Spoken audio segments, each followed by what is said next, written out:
Welcome to Animal Voice 11. Subscribe now for captivating content, terrifying prehistoric versions of cute animals, velociraptors and ducks. Who would have thought the grand design of the vicious velociraptor and eventually all predatory dinosaurs would lead to virtually harmless ducks?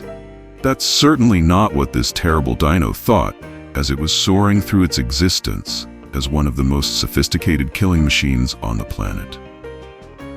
Gastornis and kiwis. Gastornis was a giant carnivorous bird. However, it was also warm-blooded and, luckily for other creatures, it couldn't fly.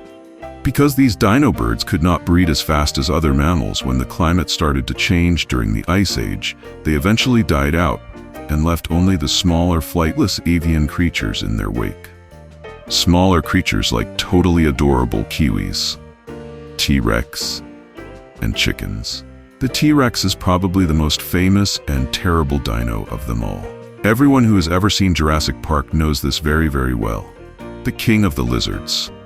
Now we have the chicken, the fluffy little feather balls that walk around and make little peep-peeps, Andrewsarchus, and sheep. The Andrewsarchus was a truly terrible monster.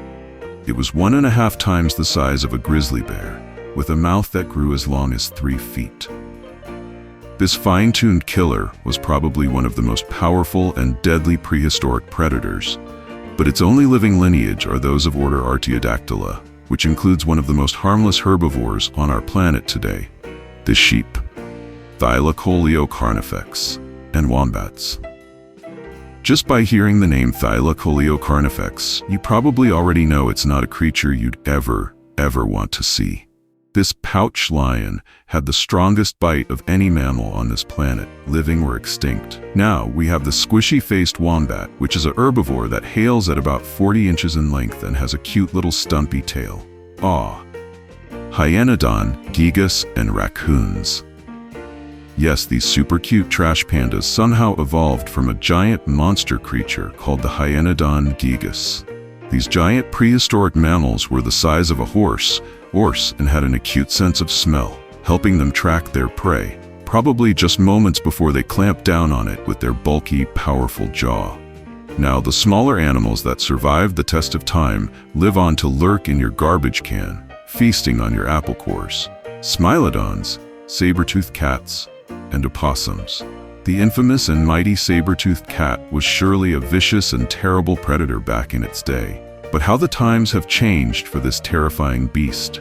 Its lineage eventually diverted off into a string of smaller marsupials, like the opossum, not fearsome tigers or larger predatory cats as one may assume. Platybelodon and elephants. Even though the Platybelodon only ate plants, its mouth is something straight out of a nightmare. With its long, trunk-shaped mouth and huge teeth, Platybelodon looked fearsome, but much like its descendant, was pretty harmless. Arsinoitherium and hyrax. This prehistoric rhino-like creature was Arsinoitherium. This rainforest and swamp-dwelling tyrant may have been an herbivore, but you certainly wouldn't want to come face-to-face with it in the wild. Regardless of its rhinoceros appearance, one of its living ancestors is not a rhino. It's a cute little hyrax. Unlike its ancestor, the hyrax is a very small, very furry rodent-like animal who lives in the desert. Megacerops and horses. When you see a pony, you're probably filled with joy and overwhelmed with cuteness. If you saw the beastly monster it came from, you wouldn't be thinking the same thing. These adorable spirited animals are descendants of the Megacerops, an extinct rhino-like creature that could charge you down without a second thought. Diprotodons and koala bears. The diprotodon is the largest known marsupial to have ever lived on Earth, with 2 powerful teeth located right at the front of its mouth. The thing was practically a giant, furry hippo that lived in the forest and ate shrubs and trees, but you wouldn't want to run into one of these guys while out on a hike. Megatheriums and sloths. The Megatherium was a much larger, much less cute version of the cute sloth we have today. Although it was a herbivore, it was also the size of a full-grown African elephant, and when it stood on its hind legs, which it often did to graze on the upper branches of trees, It was twice as tall as a full-grown Afrishan elephant, Duodocerus clavicaudatus, and armadillos. Hailing as a cross between a giant armadillo and an ankylosaurus, the Duodocerus clavicaudatus was an ancient armadillo that looks a lot like its ancestor, except it grew up to 13 feet in length.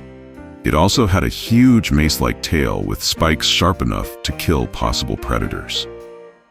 Castoroides and beavers. The castoroides are known as giant beavers because that's exactly what they were, giant. Before their genetic line gave way for the cute and cuddly beaver we have today,